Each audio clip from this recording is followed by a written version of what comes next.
You are now listening to the LanceScurv Show, the boldest spot on internet radio. They have fought, and we today continue to fight. Because we're not sitting down. We are fighting. The fight is never over. Only that a lot of us don't recognize it. But we've been pushing and fighting hard to reach where we're at right now, because there's fight in us. And that's why I said, the other day I said, it is the saddest thing. For me, I don't know about for anyone else. Because there's no test that has been brought up on the black woman, the black man, the black child. There's no test that has been brought up on you that you have failed. You are gold and you believe you are dirt. The finest quality gold, but yet you believe that you are dirt. Yeah. Because there's no other nation on earth could withstand and come through what we have gone through as a people and still survive. Yes. Not one. So tell me that you are not the finest quality gold, because how do you process gold? When you find gold in its raw form, you must put it through fire in order for it to reveal itself, because what is going to happen is the gold is going to float to the top, and the dross is going to go to the bottom. That means the stuff that is of no quality. Okay? So you're 28 karat gold and you don't know that, believing that you are dirt. You see the big. And a lot of us wouldn't even stop and think, because we get caught up into the gadget, the gizmos, and everything else that is going on. But the reality is, when you really stop and look at it and you say, look at what has happened to our ancestors. And when you start to really look at some of these slave narrative and see even the pictures, the hangings, the this, the that, and all the other things that has happened, and how they did women, and how we think as men, and this is what I go back again, because the black man, as black men, we need to get it together. And I'm talking including myself. Because the reality is, the black women is always trying to protect us, but we don't realize that. We don't realize that, because the fact is that now, when your wife sometimes don't want you to go out street, she know that you might not come back home because of the police and the way the system's set up. They break the black woman to break you and me.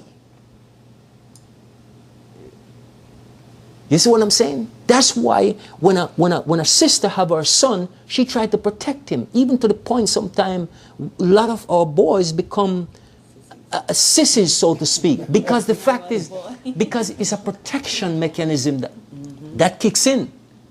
Because she know that the moment he go out there and display any kind of manhood, what the system is going to do to him. That's the reality that we are not seeing. So yes, the black woman is always protecting the black man, but the black man is not protecting the black woman. Because sometimes we are in so much ignorance and darkness, because a lot of us has not learned anything. So we grew up in this ignorant frame of mind where we might see our father beating our mother, and we are saying to ourselves, listen, women need to be beaten. And you thinking like, why is this man abusing this woman? Why is this man doing this? You don't think of breaking the cycle. You think of continuing the cycle, because to you, the ignorance is locked up inside of us. And we're not asking any question because nobody teach us to ask question. And that's why, because they know that if you don't break the woman, because the woman is the most important person in society, but the European flip it around on us and make we think that the man is the most important thing in society. If you look at a lion pride, who do they hunt it? Not the male. It's the female. They know how to control and get the prey. The male is the protector. That's the reason why I blame Christianity, religion, as the number one culprit for all our downfall in life. Yeah, well, look here. Look here. Religion is the number one problem. Look here, look here. It is the biggest tool. It is the largest tool of the enslaver. Because once a person have the mind, the body will follow. Exactly. You see what I'm saying is? That's why I said, when I tell people, when I said, I'm going to change my name entirely. Why? Because people look at me, why go through the trouble? I said, why not? Because the moment a person places his name on you or me, John, Peter, Paul, isn't that the way they say? A man will take a woman, the woman change her name, and guess what? You are the owner of her now. That's what the system tell you. Now, if you sit down and look at the situation and measure it out, okay? Like I said a lot of times, our wives a lot of time actually do way more than we do.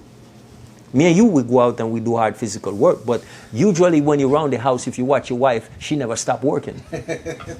Okay? It's a reality. Look here, I have to deal with realism because like I tell most people, a lot of men say, I didn't grow up with a father. I didn't grow up with one. But you know what? The mother that I had, I always will speak about her. Maybe we don't agree on the things that I am aware of because she's still in the belief system, which I'm not. But I'm going to give credit where credit is due. I've watched this lady raise 4 children single-handedly. Okay? And discipline them, do everything that is necessary to bring them up. Right? But the thing that I am most thankful for, I was in a village setting. I grew up in the way you would grow up in Africa in a lot of ways. Because everybody knows you. Within 20 square mile, wherever I go in that 20 square mile, everybody knows who I belong to, what family I belong to. And anyone that is older than you could discipline you back then. That's how it worked. So what I'm saying, but my mother was the main instrument of discipline. Okay? When my mother said to you, I'm going to discipline you, boy, you better beware. And if it's a month later, you didn't escape. You see what I'm saying? But what I'm saying to you is that we can find excuses to say why we are not a certain way. But the reality is, what I'm saying is, we as men, black men, need to go back in our thinking reservoir. And we got to shed all this European mentality and the European mindset of how we think. That's why now, even a lot of reggae music, I don't listen to them anymore. Because the way that it describes women, you know, I don't ascribe to that. It talk about, the gal and, it's just most of the music is about this sexual way of looking at women. And if you learn, as I said, to stop living in your lower self and look at our sisters in the way that it's meant to, then it's a whole different relationship you develop. Because now you can sit down with a sister and have a healthy discussion with a sister without thinking that way. You see, exactly. So, but the reality is that these Europeans, because they will have sex with anything or anyone, doesn't matter what it is or who it is, that's their mentality. That is never an African mentality. Even when you look at Africans and then people will think about, they will say, well, some African married how many wives? Why does African used to marry how many wives? A lot of times it's not enough men because life is important for it to continue. So they look at it at a whole different level from me and you. Everything we think about feelings and love and all these things, that's what we learn from the European. Because we don't even know what is love. Be a brother, you're a sisterly. You see what I'm saying? Exactly. We don't know. We don't know. That is the thing that fool us here. Exactly. Because you have a lady right now and she even want to look at it. You can't tell me, say you love me. What that mean? All right. Tell you something funny. You know what I tell people? I say my mother never told me that she loved me. My mother never. I have never heard those words from my mother. And I don't need to. Because all of the things that she did in raising us as children tell me everything I need to know. Exactly. You see what I'm saying is, now, sometimes I will hear a sister say, and sometimes you hear sisters talking together, and they will say, oh, you know, my husband, but he don't this and he don't that, and he don't tell me he love me and whatever, whatever. And the other sister will turn and say, hold on, you got a husband that go to work every day, he come home, he cut the yard, he make sure, you know, you have everything you need, and this, that, and the other, and want. And the sister would say, but yeah, you know, sir, you need to hear it. And I'm saying to myself, why do you need to hear it when he's showing it? Right. You see what I'm saying is, because of a world that you have been brought up in, and that mentality that they have enforced upon you by their imaging, what they put on TV, what they put in books for you to read. And so when you read these things and reinforce them in your mind, a lot of times you're not thinking that you're doing that. But I say, and this is my thing, I said, can you eat food and tell me that it doesn't affect you? Just like some people say, I watch TV, but it doesn't affect me. You're lying to yourself. Mm-hmm. You see what I'm saying? You're lying to yourself, because I said, the funniest thing is, sometimes you watch people who watch certain show, and their behavior start mimicking that show. And they don't even realize that. That's the funny thing about it. You know, I haven't watched TV in probably close to 4 years. And I don't miss it. I don't miss it. There's one in my living room sitting there, and I'm telling you, it's just a dust collector. But I don't think, man, maybe I should turn it on and see what's going on. I hear more than what most people hear that watch it. Because you always hear people talking about what's going on. And that's how it's always been. How people used to learn before you get a television. People talk. Talking. You got up in the morning, You see? you went to get the newspaper, somebody passed this here, and then you went there, and it kept passing. And Exactly. That's just a means of not communicating with each other. But do you realize now what these people are doing? They set up the means for you really not to communicate anymore, because everything is a text. Mm-hmm. Okay? I often, and I've watched and I noticed this, I don't eat in restaurants, but sometimes, you know, I might have a meeting with a client. They say, okay, let's meet at Panera Bread and discuss this. And I will sit there and I'll watch these people. And you will see 6 people sitting around a table, and everybody have a cell phone in their hand doing this. No personal conversation is taking place. So I said, one day, you know, most people are going to get up and they find themselves can't talk anymore, and they're going to be, well, because, exactly, the controller is taking away your skills to communicate and to think and to reason. And they do it real fast too. Yeah, your vocabulary is shrinking. Your brain is shrinking because you are not feeding it with the information that it needs. And you see what I realize now with the churches, they try to rush into Africa. No. They're not trying to rush, my brother. They're there. Rushing in Africa fast. Let me tell you something. When I first went to Ghana, my brother, I have never seen so many white Jesus, and I've never seen so many church. Seriously. I mean, there's churches, and I mean, these churches are big. In Africa. And and sometimes you'll go to a village, and that's why I said, it's just to see the mindset of the people, how they have these people, a lot of them in a tunnel. You'll go there, and the village is not in the best of condition, but you will see this church, and the church is nice, pristine and huge. You see, and you will see they building these months. Sometimes they're adding on to these churches, because these preacher in Africa is also trying to go into the mega church business. You see what I'm saying? So these are the things, what is happening. But as I said, the black man, until the black man learn to stand up and realize what has taken place with him, then nothing is going to change. Because the fact is now, when we recognize and give, because again, if you go back to Africa, it's not the man who choose. It's not the man who choose the next king. It's the women who chooses the king. Okay. And that's from ancient days.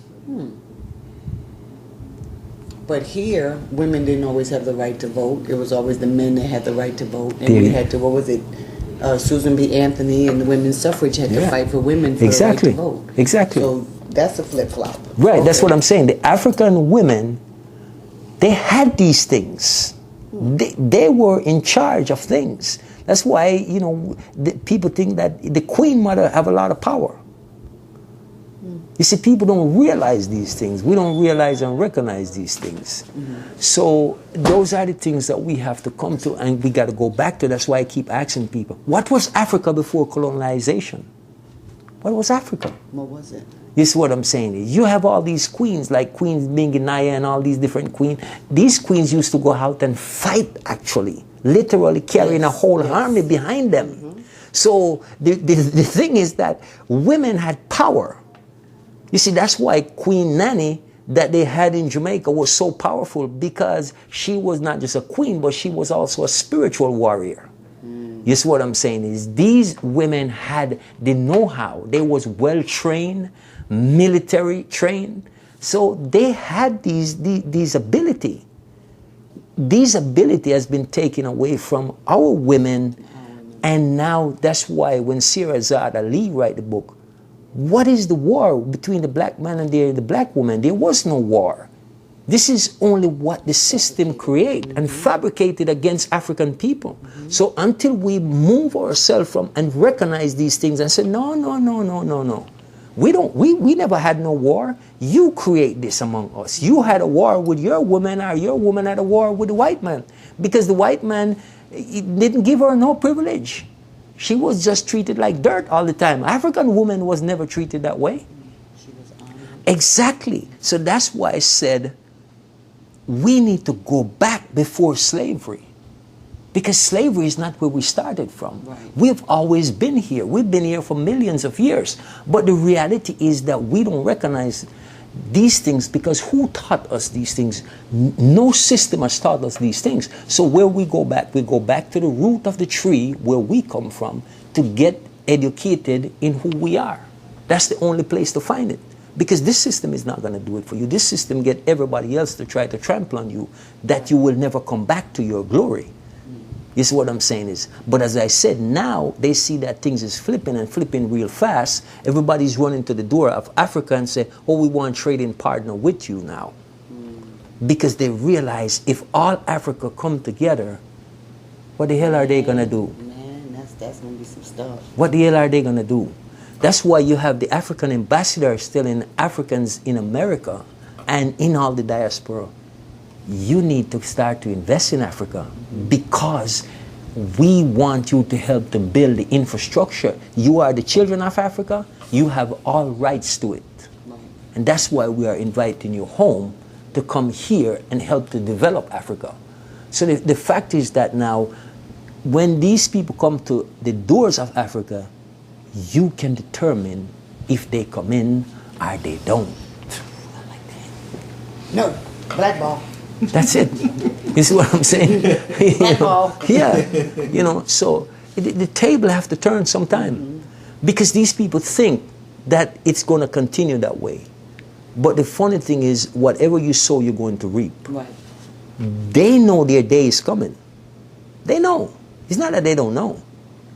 They just hope that they don't live to see it. That's the title. Well, now let me ask then, because everybody can't go to Africa. What can we do? What can they do? What can the black man and the black woman do here? Boots on the ground here in the U.S. or in the Caribbean or wherever they are.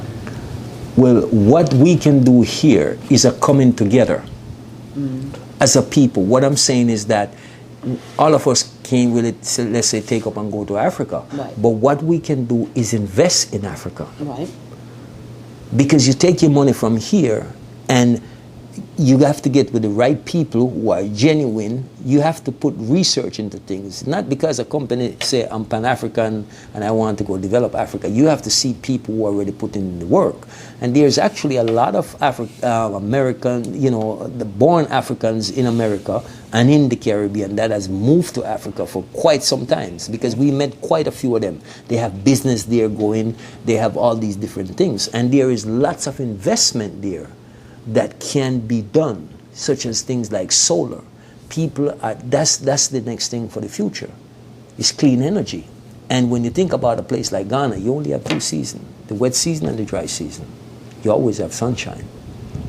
So invest. So here's my question, because now I'm going to play devil's advocate. Right. Most of our people haven't been taught to balance their checkbook properly. So the few of us who may know about investing in 1 or 2 things, we don't want to invest in our next door neighbor and our blood brothers that live down the street from us. Why would I go invest in some place all the way over there? I ain't never been. I don't know them people. Them people don't want me. I'm not from there. What am I get my money over there for? Well, you see, that's where education comes in. And as I said, that's why I said, when we started, for instance, Road to Restoration, as I said, the first thing we have to do, we have to restore the African mind. We have to restore the African mind. We have to get our people to start reading the history of Africa. We have to start teaching them the history of Africa. We are the ones that also have to teach our people survival skills. Because as all Africans, you're supposed to know how to survive. Most of us here that born in America, because like I tell people, I'm an African that was born in Jamaica. I am claiming my right of passage. And that's why I tell people, every Indian, listen, if they tell you they are anything else but an Indian, they claim their right of passage. Chinese, the same thing. They claim their right of passage. Everybody claim their right of passage except us.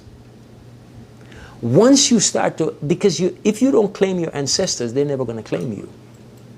Right. You see what I'm saying? Because that's why we are so disenfranchised, because the fact is that we are disowning our ancestors. When you sometimes talk to even a lot of Jamaican, a lot of what we call ourselves Jamaicans or Black Americans, we call ourselves that, but that's not what we are. And so first thing we would say, I'm not African, I don't want to do nothing, I don't want to have nothing to do with Africa, I don't know. But how can a tree strive without its roots? If the tree does not have any roots, how can it strive? You take up a tree, cut the roots off. What have you done to that tree? It's dry wood. We have been separated from our roots. And until we accept the root, then how can we be a tree? That is your foundation. It's like you take this house off its foundation and you put it out there without a foundation and you expect the house to survive in a hurricane or in a storm. It's not going to happen. So that's why I said the African mind needs to be restored. Until we restore our people. That's why I said no matter how much you give to African people, if today you should give them reparation, as you said, rightly so. If you don't know how to balance your checkbook, what are you going to do with that money? Go out and buy Jordans, go out and buy Gucci, go out and buy Louis Vuitton, or whichever one you want to call it, or the most expensive Nike and the most expensive car. Next thing you know, you give back all the money to the system. So that's why I said the African mind needs to be restored. Until we restore our mind and see ourselves as a true free people, because free your mind, you will free yourself. That's why I said self-love is rebellion. Because when you love yourself, you are going to rebel against a system that is oppressing and keeping you down. So when now you open up your mind and start to reason away from the system and start to say, no, something, because most of us all our lives, something is saying to us, something isn't right here, but we don't want to check it out. We don't want to check it out. We don't want to look into it. We find every noise to keep us away from just being in some silence sometime, just to sit and reason. Or We don't want to be ostracized. We Yes. don't want to be cast aside by our friends, our family, our parents, our church. All of it. We want to fit in. So Exactly. We go on to get on. To Exactly. Exactly. We're scared. We're scared of what being labeled rebels and anti-government and anti all of that. Yeah. Instead of just speaking, if it's there, let it come up. Let it come out. Exactly.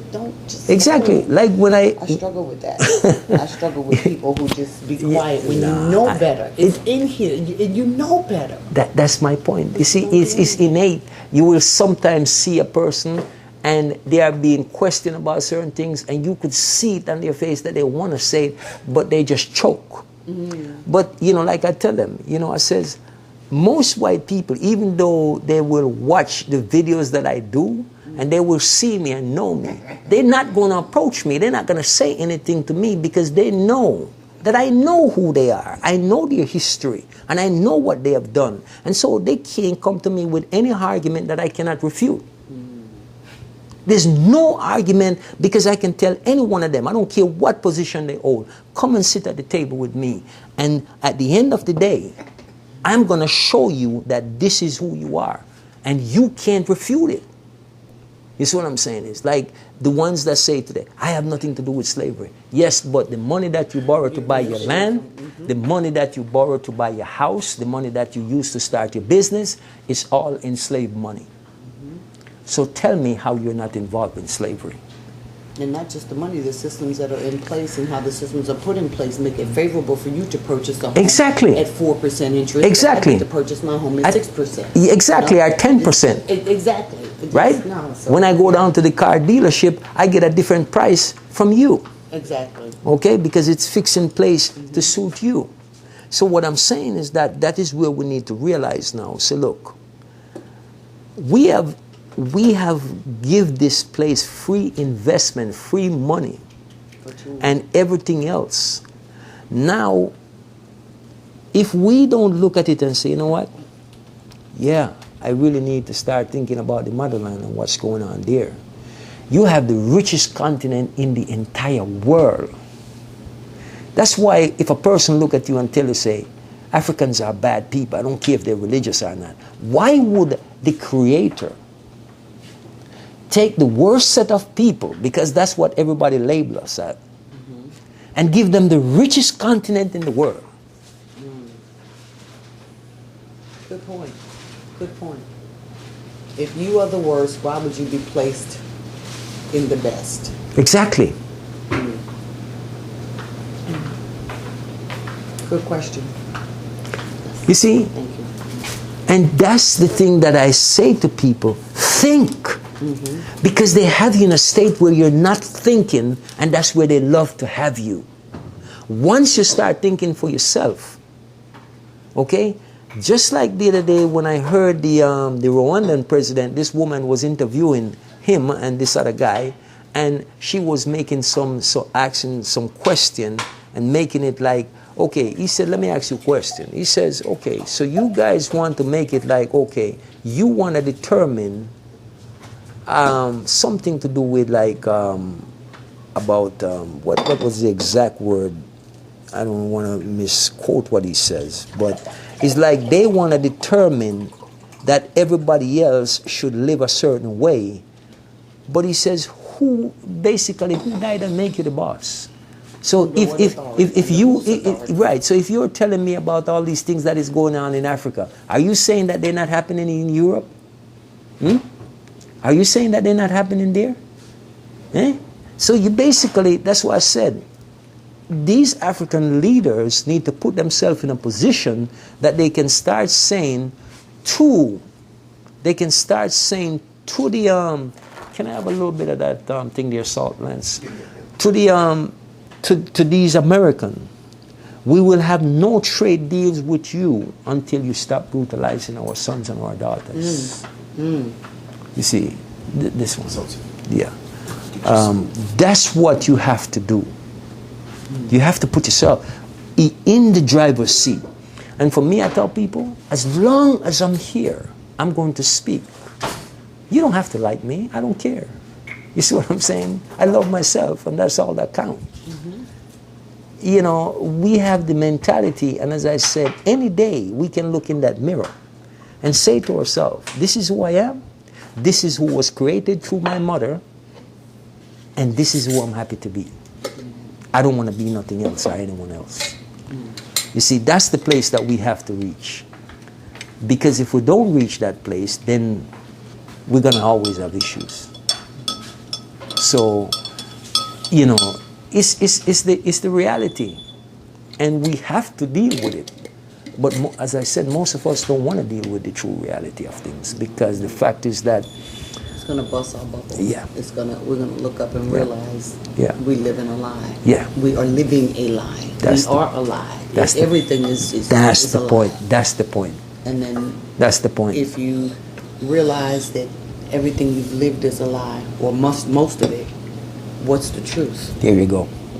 And that's a whole That's the hard part right there. When you get to 60, 70, 80 years old, why do you want to look for the truth? You may as well just stay with the lie you've been living all these years. You see, you have to have a crutch. You feel that you have to have a crutch to hold on to. You don't have any lemon, right?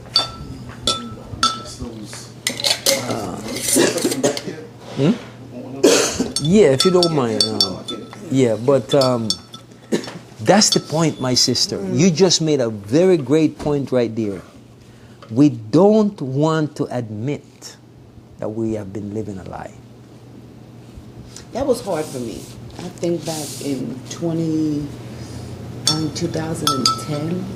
When 2010, right. I was down with my grades. My grades had me down, like way down. Right.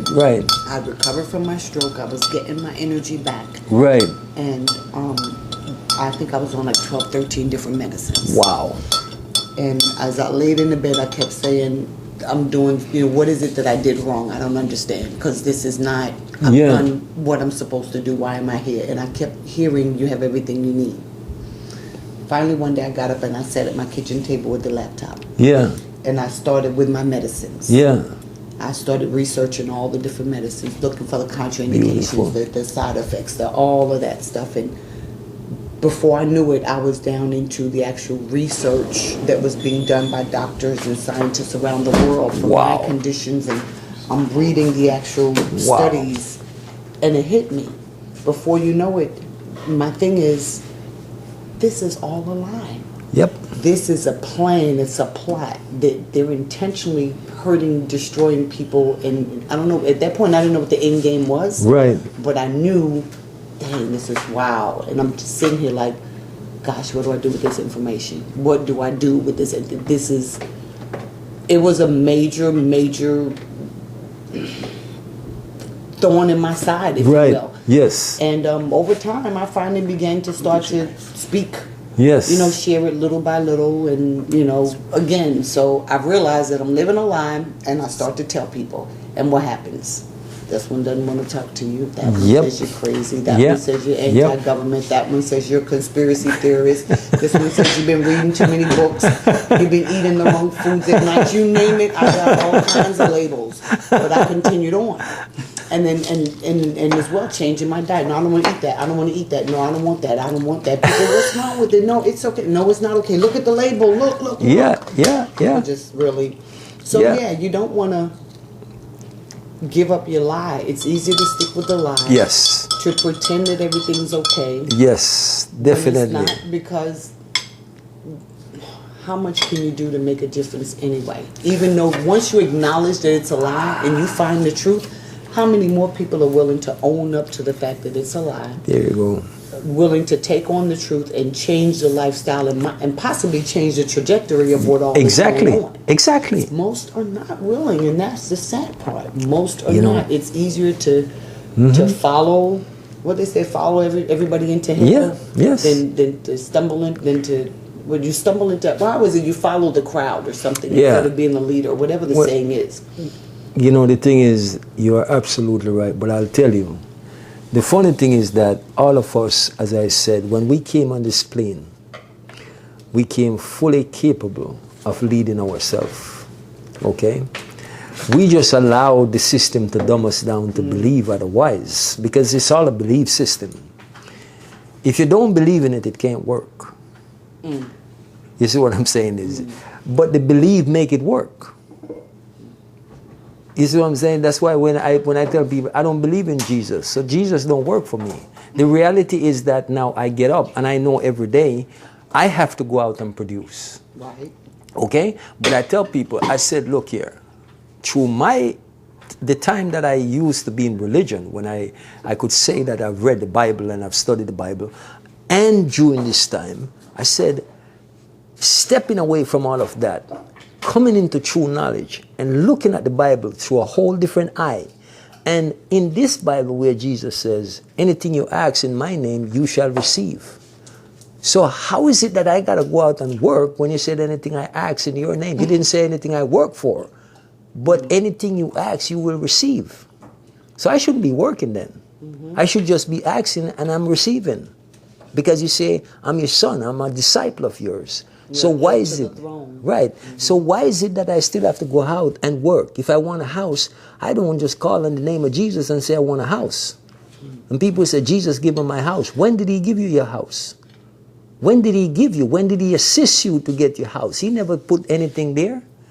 The reality is that if you just stop and think, the minister in the church, or the person that is running the church, or the persons that are running these organizations, the fact is that you are the ones that are taking care of them. You are the ones that are giving them the big house. Not Jesus, not any God in the sky, but you are the ones that are giving them all of these things to make them live the lie that you are continuing to perpetuate, and it actually causing your own suffering. Why are you going home and your babies don't have lights to eat? You see what I'm saying? To turn on, our food to eat. Or food to eat, yeah. You see what I'm saying? So you helping really the system to continue on the path that they're on.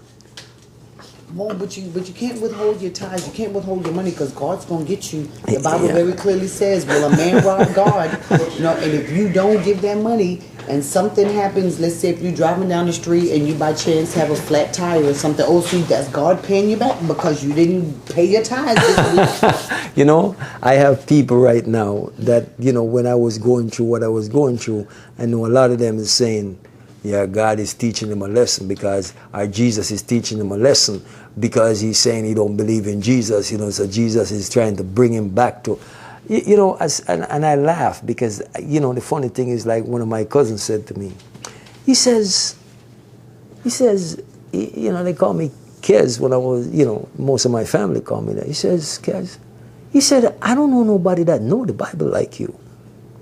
Okay?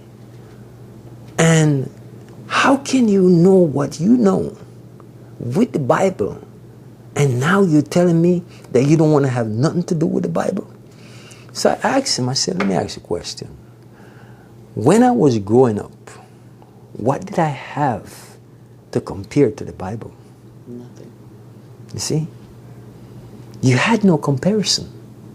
And that's why I tell people, even in Jamaica, a lot of Rastafarian, I'm not telling you that they're not intelligent, but intelligent does not make you smart.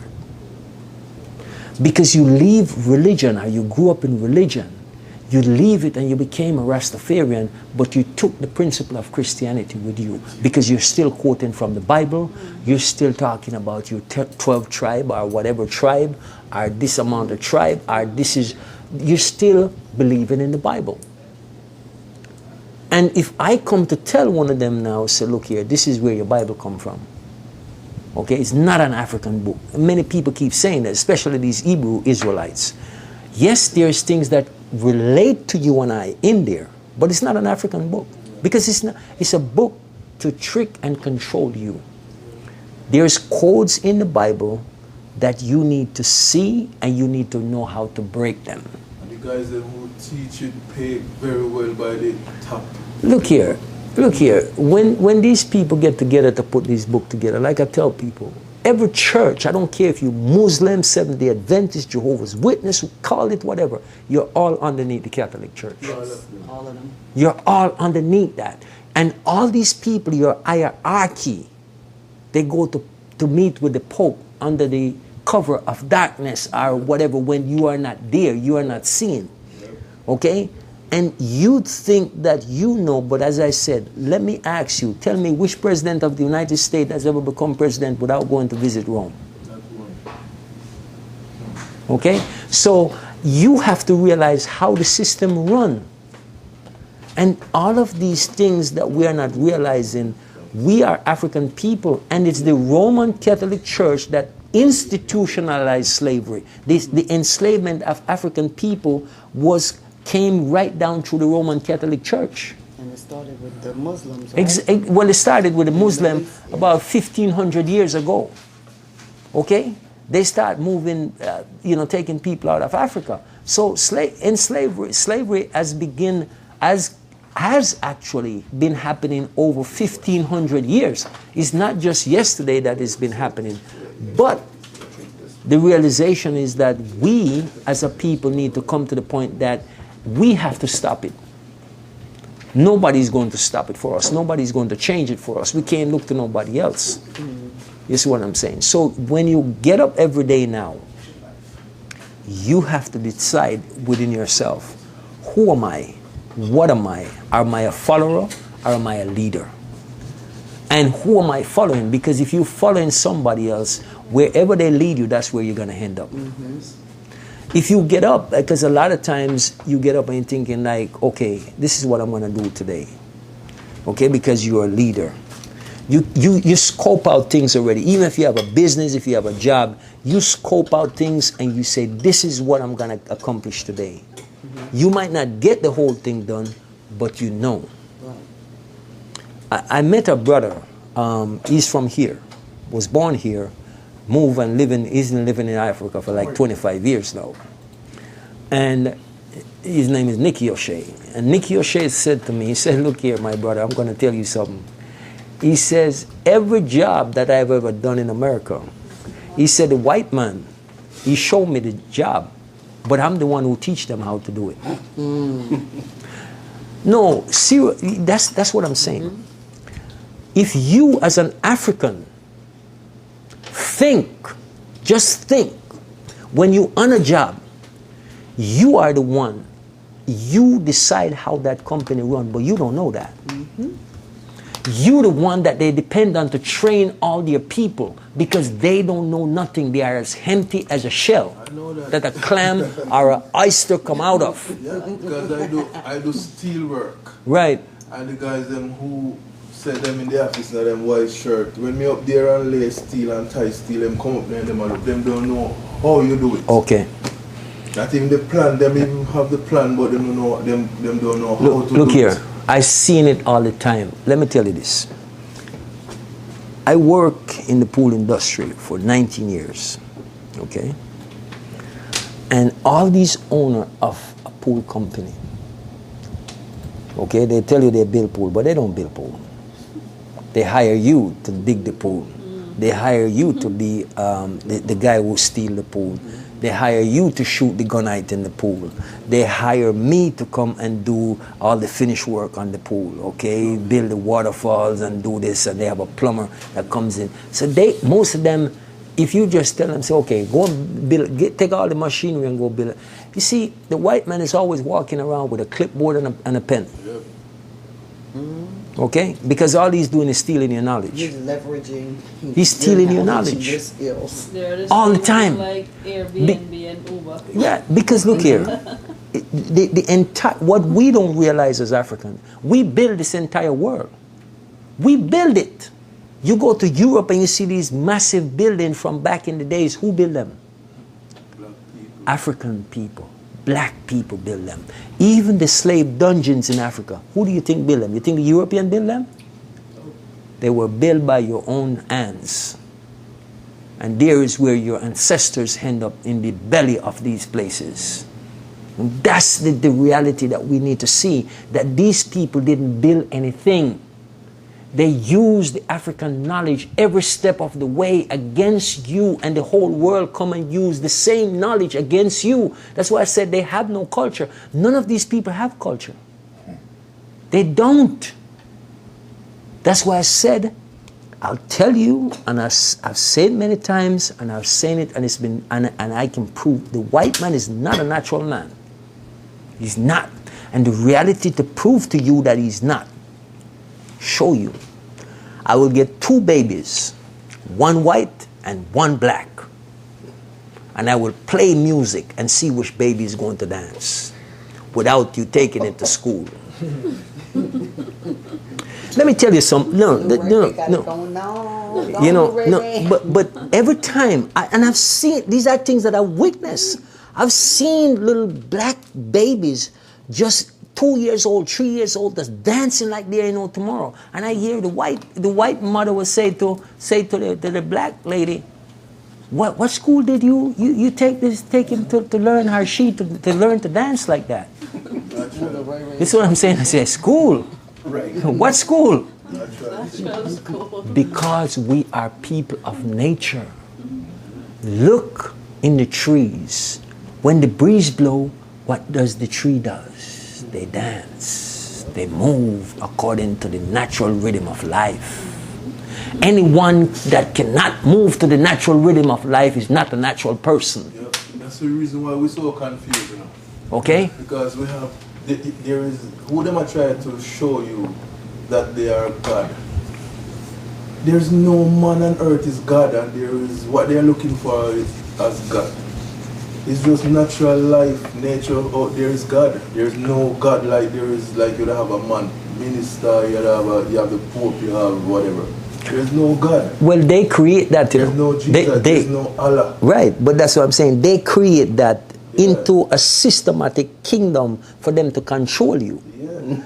So what I'm saying is now, because we are people of nature, we are innate when it comes to nature. We know how to live with nature. We never try to destroy nature. What I'm saying is, again, as I was telling this brother one time, I said, if you look at how these people operate, they go to fish, they want to kill everything.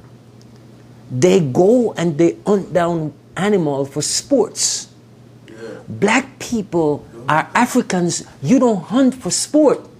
If you hunt, it's to feed your family. Anything you do, even when we plant, we try to work with nature. Whatever these people do, if you look now, as I said, 98% of food in the supermarket is genetically modified food. If you are a natural person, why would you do that?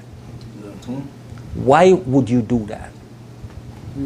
It has no the food has no benefit to me and you. It really doesn't. And if you look, within the past 25 to 30 years, us as a people, we get sicker and weaker from eating this food that they created, which is not a natural food. So you're going to get more cancer. You're going to go through all of these stages, and your body is going to break down because you are not eating the natural things of nature. If you remember when we were younger, all sitting here, and we were eating natural food, instead of all this garbage that they're feeding you with now, you were strong. Why do we say how the older people, they're 90 years old, 100 years old, and you look at them and you think, you see the strength in our elders. Because they ate out their garden. Because, you see? Back then they were eating natural food. They wasn't putting all this fertilizer and all this chemical and changing the whole concept of food, drinking all this soda and all these different things that these people are created in lab. You see what I'm saying? If you wanted something besides water, it was sugar water. You see, exactly. They're making as natural food as possible. So these sickness is not coming up on you. But what I'm saying is, the more we eat food, the seedless grape, the seedless watermelon, and all these other things that you're not reading the label, we're going to have all these diseases. And who, if you think from the days of enslavement, who carrying disease in Africa, and who carry diseases in all these indigenous places and kill off all the indigenous people? The same European people. Okay? These Caucasides. That's what they have done. That's their history. You know, you see all these people who own doctor, say me have my doctor, me have my doctor. Your doctor is your enemy, man. I'm telling you, your doctor is your enemy. He can't do nothing for you. I am my doctor. No, but he's not telling you. No, you can't do nothing but that's for what you. I'm telling you. I am my doctor. Of course. You are the authority of your own body. Exactly. Yeah. More so than anybody else. You know, when I was in the hospital the other day, you know what I mean, and these one, they'll ask me, hey, you know, they'll come in the room, you know, they think that, you know, they come and they see a black guy, you know, and he's a Rastafarian, you know, he don't know nothing or whatever it is. So and I start talking to them, I say, listen, this is my health. This is my body. I determine what go inside here and what don't. Okay? And so you might have a way to say, okay, you need this. I said, no, I don't need that. That's what you want to give me. Okay? So a lot of times people will tell you what they think is best for you. No, you don't know what is best for me. You don't know really how I'm feeling unless I tell you. Right. You see what I'm saying? So when you can tell me how I'm feeling and I say, yeah, that's exactly how I'm feeling, then you can talk. You see what I'm saying? But the reality is, again, I said we are spiritual people because you are a spirit dwelling in flesh. But you know that I don't cut, you know, you, as you say that, you know, if you go to a bush doctor, by just walking along, when you go to him, he can tell you exactly what happened to you. Exactly my point. Because why? Because he's not just looking at the physical. Yeah. He knew what happened to you. He's dealing with mind, body, and spirit. That's why he can tell you. Yep. Because the thing is, again, you're dealing with nature. And he's from nature, and he's dealing with everything of nature. That's why he can go out there and he can tell you, I go and I talk to the herbs, and they said that you should use this, that, and the other. He literally talked to them. Because people will tell you, you can't talk to a tree. I've talked to trees. I had trees that is not bearing, and I tell the tree, I said, listen, if you don't start bearing, I'm going to cut you down. And guess what happened the next season? It is full with fruits. What I'm saying is, my brother, talk to nature and it will listen. Because you are from nature. And when we learn these things and learn to apply ourselves, go back to the natural state, then guess what? What can they do to you? Why do you think we keep coming back even though they try to wipe us off? They try to genocide us. You cannot genocide nature because it's going to come back and it's going to destroy you. Exactly. That's what nature is. That's the reason why the God, that's why I say nature is God, because why are you supposed to go to a church to God? The God who created the whole earth. God is everywhere, and I'm supposed to go into a church. He's everywhere and in everything.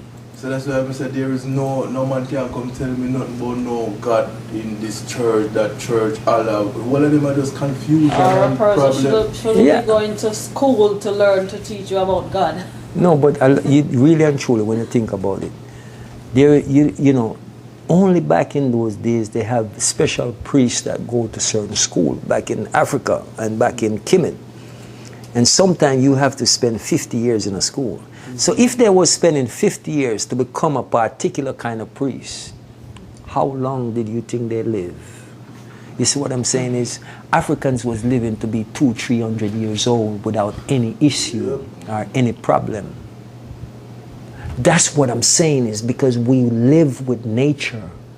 And as long as you live with nature, and that's why I said when you listen to your higher self and you follow your higher self, how can you go wrong? You can never go wrong. That's what we haven't been paying attention to. But anytime we get to that place where we just, anytime that first answer that always come to you, if you decide you're getting up and walking through the door and it said to you, do not leave, stay. No, Stay. And if, like I said, if you sit down to do an exam and you already know this stuff, you know it within your higher self, you know all the answers. And so anytime you sit there and it says, your spirit is telling you, you just cross and see what happened. You get 100%. You're thinking like, how did I do that? Your higher self already know all the answer. Your lower self is to self-doubt. You see what I'm saying? They call it the second guessing. So when you in that state of mind where you're dealing with your higher self, you realize none of those other things that is trying to come in is important. So you block them out. Is what I'm saying. So this is space and time that you have to you have to reach, but you have to declutter your mind in order to get to that particular space and time. Because if you don't declutter, if you don't remove all the garbage that was placed there, that is blocking you up, that you can't think, you can't free yourself. The pineal glands need to be cleaned. It need to be decalcified because of all of the crap that they have been using, the toothpaste and all these different things that they are giving you to use to calcify your pineal glands. And one of the things that, you know, to say that if you want to clear your pineal gland, start getting some natural chocolate, not this garbage that they're selling. Get some natural chocolate, get it in as natural a form or state as possible, and you feed on that and see how clear you become in your thinking. You become so sharp in it. Because if the real high cannot define what the pictures that is being taken, because like I said, we make a mistake and we say these are eyes. These are not eyes. A lot of times you see an artist draw something with one eye, he's telling you something right in the middle here. They're telling you something. That's why you see these cartoon characters and you always see them with one eye and you're not paying attention. You're thinking it's a monster. You see, or something. but it's telling you what is really important. You have one eye, you have two lenses, and all these lenses do is take pictures, and the real eye defining everything, because that real eye is processing things and looking at things and telling you this is what it is, this is what it's not. That's the real thing. This is what I'm saying. That's why, as African people, we're so creative, because we have a working pineal gland. You have a direct connection with nature. They don't. Because they come through a process of splicing or genetically modifying. That's how all these other people come here. They didn't come here through the natural process that you and I came here. Our ancestors, they didn't came through that process. That's why they tell you the Garden of Eden, go back and read it and think about it. Why would the creator that you talk about create this man? Not a woman, he created this man, and then he have to go, because he's short of parts, and he have to go put the man to sleep to take out something out of him to make a woman. And he could have just did the same thing for the woman like he did for the man. Right. So if you look at nature, nature doesn't teach that, because nature shows you everything in pairs. Nature shows you everything in pair. Everything came together. The female is in everything, and the female played the most important role in most things in nature. You see what I'm saying is? So that's what we have to go back to as African people, to realize that that's how it works. Nature is our teacher, not European Caucaside. That's the reason why I said a world without woman, you can just close down. No, but no, you don't have to close it down. Everything will die. Everything gonna just die. Exactly. You see what I'm saying? Yeah. Women, if you look at this, I'm saying, in nature, it's innate. You look at a dog, it has some pups. Who take care of them? The father. Is the father there? He's nowhere around. You see what I'm saying is? If you look again in all the birds, some birds, both of them will feed the young, but it's mostly the mother's job to take care of that young, to grow it to that point that it can take care of itself.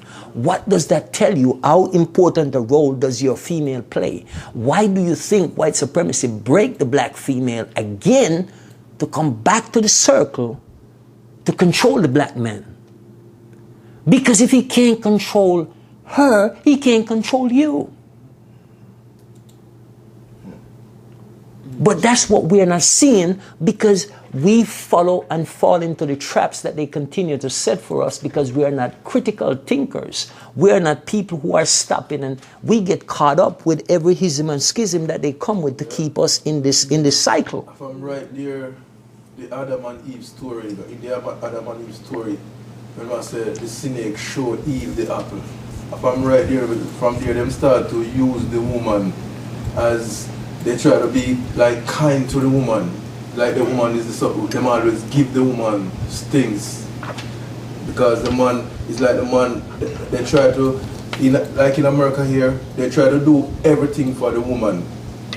Even when the woman pregnant and go to the hospital, they try to provide everything. They would try to provide a way where she can get a free house. Yeah. They would try to give her food, give her everything to keep the man out from giving to her. No, but just the black man. Yeah, just the black man. Yeah, just the black man. So the black man, keep that family no matter. Yeah, they make it look like they don't care if you have father or not. Them all that do for the woman to make keep the man out. That's the point.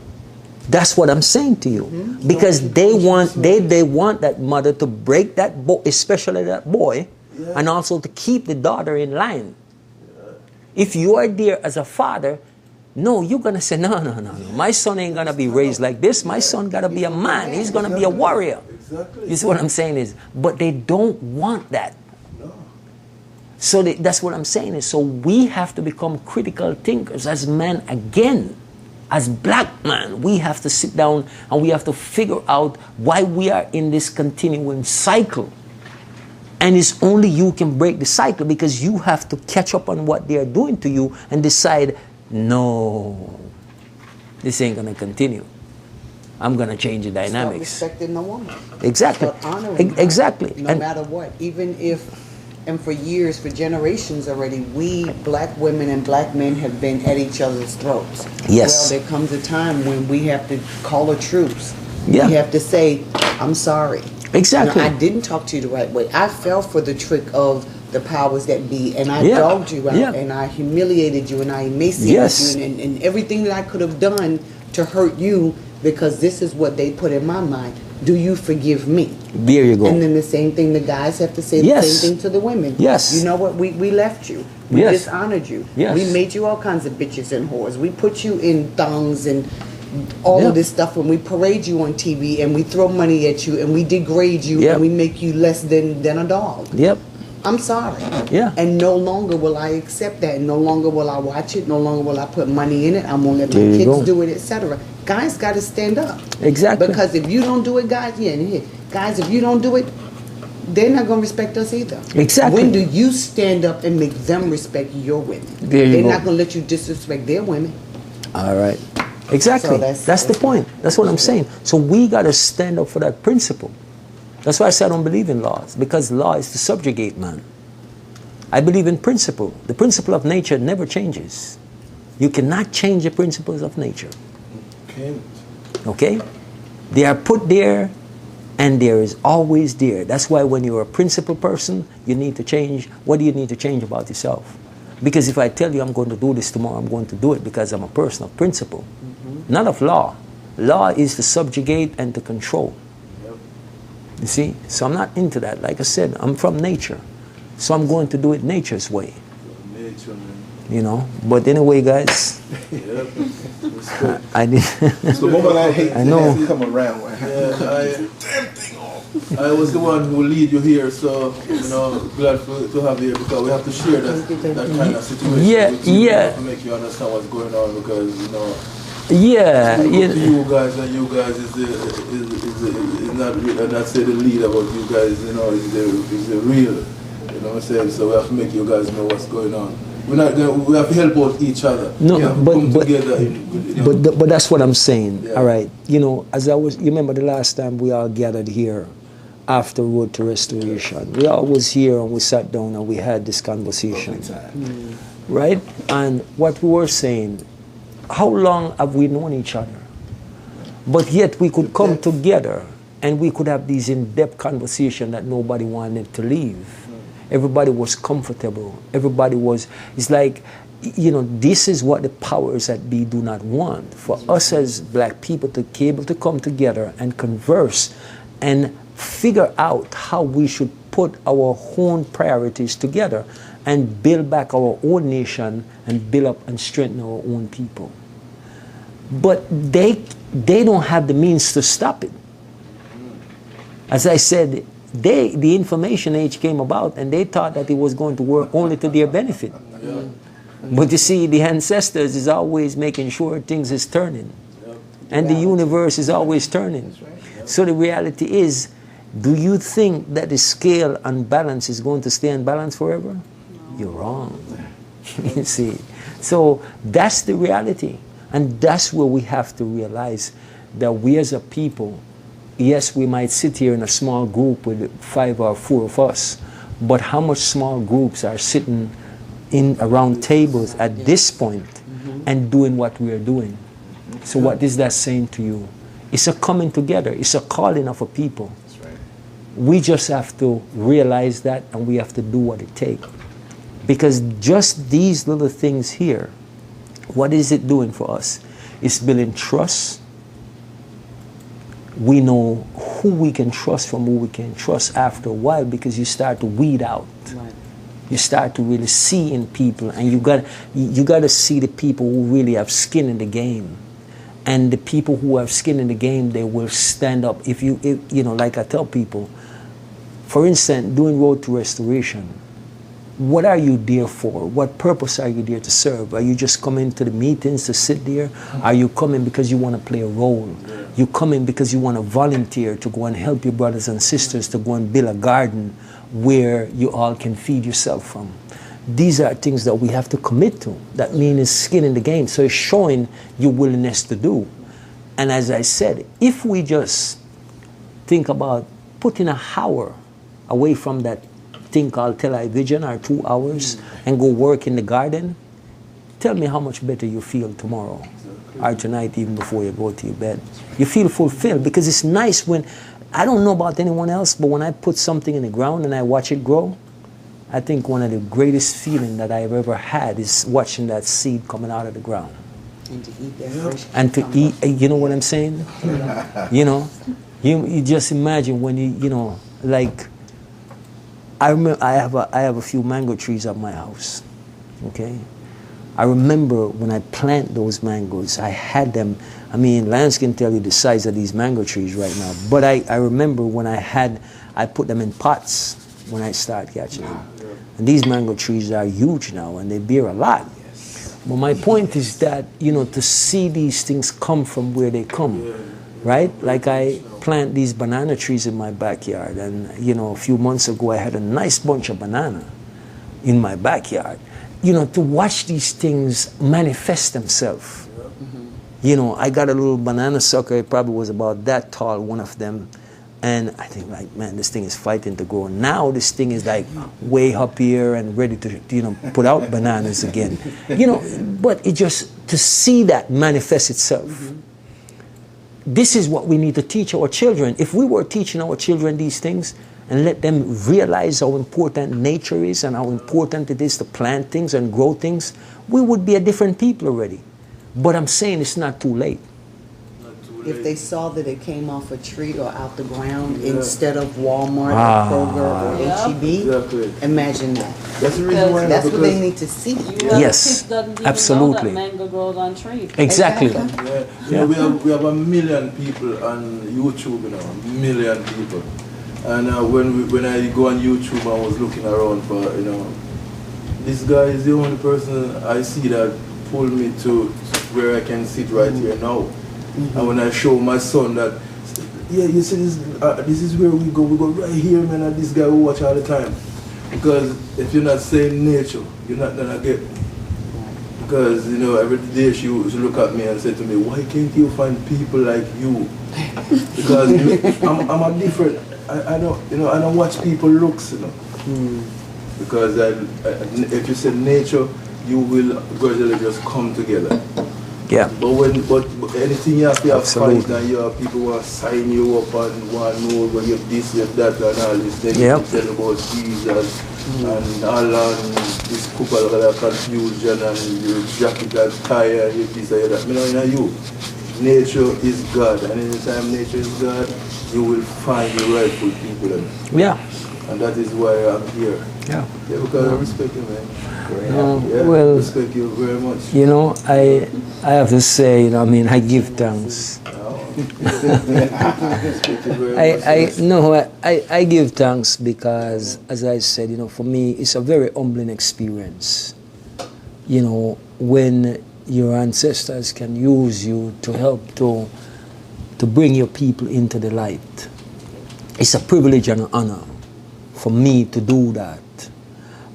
So you know, every day I wake up, my payment is to see our people come to this kind of reasoning, to come to this kind of things where we are thinking for ourselves, where we want to do for self, because we have the ability. If we take all of our skills and our resources, the whole world, believe it or not, will disappear. The rest of the world will disappear. If we just take our own, all what we know, all our creativity, because nature has taught us how to build everything. Just like the birds build their nests, we were taught by the best. So we can get up and build anything we want. And people are always relying upon us as African people to do building. Okay? Because as I said, even till today, none of them can say how the pyramids were built. But I tell them all the time, I say, we didn't touch a stone. We did not touch a stone. We did not put a finger on a stone. That's how powerful we are, and we don't know. We have no idea how much power we have within us. That's why these people, they hate us, they despise us, they get everyone else to hate and despise us, because the fact is that they can never be us. No matter what they do, they can never be you. And when one knows that they can never be you, they're going to do everything to destroy you. And that's why you need to know something is terribly wrong with the system, because at every turn they're trying to destroy you. Look at them also. What are they trying to do with nature? Isn't they trying to destroy nature? This is what they are fighting against. Isn't they trying to pull every resource out of the ground? Everything. Ask yourself, why would you do that? Yeah. Why would you do that? Do you know that after a while, you know, if you allow nature, most things that is in the earth will manifest themselves to come to you, instead of for you have to go and disrupt the earth to get it out of there. You see what I'm saying is? So the thing is that you just have to learn. If we weren't in a world where these people are trying to remove all the natural element, why are you pulling them out of the earth and storing them someplace? What is that telling you? They're trying to destroy you, they're trying to destroy nature. So what I'm saying is that's... They're taking the resources somewhere that they're going to hoard up and use at another time. Exactly. So that's what we have to do. Yeah, we have to keep the connection. Stand up, you know, as Bob Marley said, Jamaican come Yes. together, the whole world will. Yes, absolutely. So, my dear brothers and sisters, you know, much love, much respect, and all of that put together. You know, my brother. Yeah, man. Yes, indeed. You know, so just so it go, you know, but. Well, nice meeting you, ma'am. Yes, thank You know. What's your name again? Brenda or BL? Huh? Carter Hugs. We were sitting all the time. You do hugs. You see her on the video. You see that's her. That's her. Yes. So hopefully y'all get that other thing Well, squared away.